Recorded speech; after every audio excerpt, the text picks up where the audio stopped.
vàក្នុងមេរៀននេះយើងនឹងសាកល្បងបង្កើត module មួយគឺភាសាអង់គ្លេសហៅថា custom HTML ឬភាសាខ្មែរថា HTML ផ្ទាល់ខ្លួន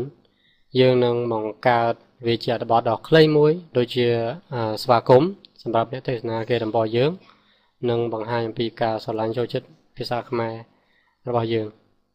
ហើយដើម្បីបង្កើត module យើងចូលទៅកាន់ផ្នែកបន្ថែមរួចជ្រើសរើសយកកម្មវិធីគ្រប់គ្រង module បាទបន្ទាប់មកយើងចុចប៊ូតុងបង្កើតថ្មីហើយយើងនឹងឃើញនៅបញ្ជីបណ្ដា module ដែលមានបាទនេះ HTML ផ្ទាល់ខ្លួនបាទជាប្រភេទមួយរបស់ module បាទចំណងជើងយើងបាទមាននៅក្នុងឯកសារនេះស្រាប់គឺយើងប្រើចំណងជើងគឺសូមស្វាគមន៍បាទហើយទីតាំងគឺយើងដាក់នៅ position ប្រមាណ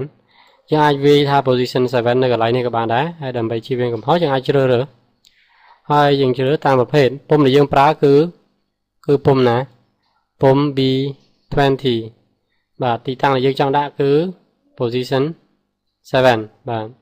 គឺនៅខាងឆ្វេងដៃមែនទេខាងលើនិងខាងឆ្វេងដៃកំពូលឆ្វេងបាទបន្តមកទៀតបាទត្រង់នេះគឺយើងមិនវាយទេយើងធ្វើការចម្លងមកដាក់តែម្ដងចម្លងនិងបិទភ្ជាប់បាទប៉ុណ្ណឹងយើងសាកល្បងមើលសិនយើងចែករក្សាទុកហើយយើងត្រឡប់មកផ្នែកខាងមុខរួចយើងចុចស្រោះទំព័របាទនេះយើងឃើញថាឃើញពីស្វាគមន៍បាទវានៅខាងលើគេជាការណែនាំមួយដ៏ខ្លីបាទនេះជាការបង្ហាញចំណងជើងបើយើងលាក់ចំណងជើងបាទយើងឃើញថានេះជាចំណងជើងបើយើងលាក់ចំណងជើងវានឹងបាត់យើងអាចចូលទៅទំព័រផ្សេងដូចជាអំពីខ្ញុំព្រោះយើងឃើញថាសូមស្វាគមន៍នោះក៏នៅចូលទៅកំណត់ហេតុសូមស្វាគមន៍ក៏នៅបាទចូលទៅឯកសារសូមស្វាគមន៍នោះក៏នៅ